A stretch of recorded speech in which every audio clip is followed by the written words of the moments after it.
Willie D. Live. So I was doing, it was a birthday, and it was a house off of Gessner and Beach, and I still remember it because I still know the guy's name.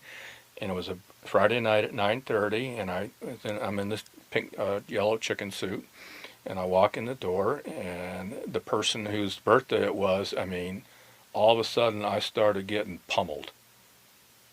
I mean, they were taking swings, and I'm like, I'm out of here. So I'm trying to leave, and Who are they you being start pummeled by? by the people that were at the birthday party. Were punching. Just for fun. As I learned later, they were quite intoxicated. They were really inebriated, and I guess they didn't like this giant chicken.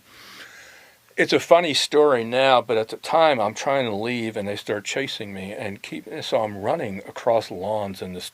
Like I said, it's a funny story now because you can picture me. I'm in this chicken suit, and I'm trying to get away, and these 3 or 4 guys are chasing after me, and eventually they caught me because you can only run so fast when you're wearing a chicken suit, chicken feet.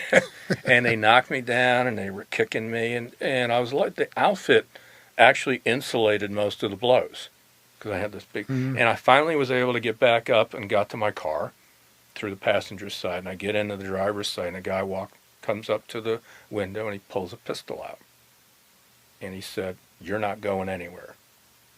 I said, "You're right." We talked, and eventually they let me go.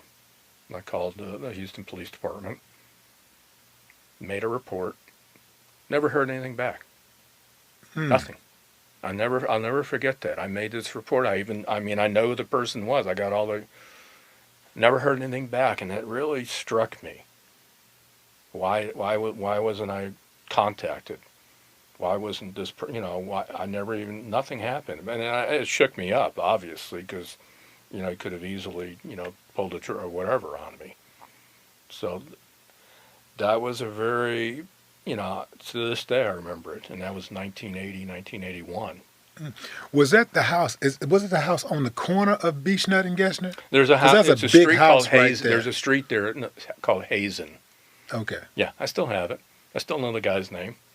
Wow. Yeah, and that kind of left a mark on me. I did what you would want anybody to do. Called the police. I mean, these guys beat me, put a gun to my head, and nothing happened. What do you think the crime level today is compared to back in 1981? In 1981, in Houston. Believe it or not, we were the murder capital of the country. We had more homicides in Houston than any other city in the country. We had over 700. Now think about that. You had over 700 in 1981, and the population, of course, in the last 40 years has more than pretty much doubled. So, but since I started doing what I'm doing, which was like in 1992, I've not seen what I'm seeing in the past 30 years, and it's very disturbing to me because I saw what was going on with the prison overcrowding, and I saw it was wreaking havoc in the community. I mean, headlines were gleaming every day, and then 30 years later, I'm kind of like going right back to where I was. The only difference is instead of the prison overcrowding, it's more of a revolving door at the courthouse that we're seeing right now.